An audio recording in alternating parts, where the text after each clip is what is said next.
Cecilia Mujica, soy coordinadora de proyectos en ecodiseño.cl. Y yo soy Alejandro Chacón, director de ecodiseño.cl. Ambos somos expertos en ecodiseño y nuestra misión es educar y empoderar para que las empresas chilenas cuenten con las mejores herramientas para poder hacer frente a los desafíos de sostenibilidad.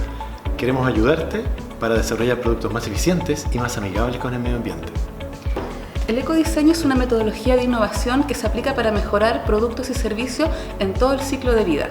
El ciclo de vida se refiere desde la etapa de diseño, pasando por elección de materiales, mejora de procesos productivos, transporte, venta, incluyendo aún la gestión de los residuos.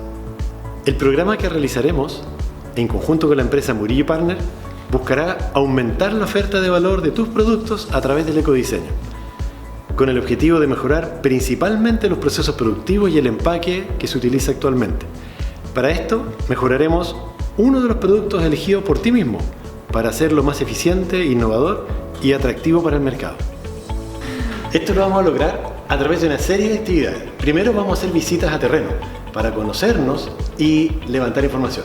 Vamos a tener capacitación, vamos a tener seminarios, vamos a tener talleres colaborativos y además van a contar con una asesoría profesional de parte de nuestro equipo para ayudarlos a desarrollar sus proyectos.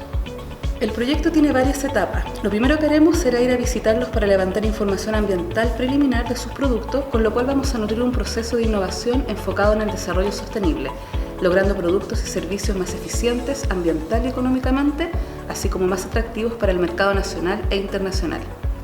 Para que todos entendamos claramente lo que vamos a hacer en este proyecto, a lo largo del año recibirán capacitación sobre el ecodiseño, realizaremos talleres, así como sesiones de trabajo colaborativo, para que una vez que sus productos incorporen el ecodiseño, ustedes mismos puedan comunicar con seguridad a sus clientes el valor de todo lo realizado.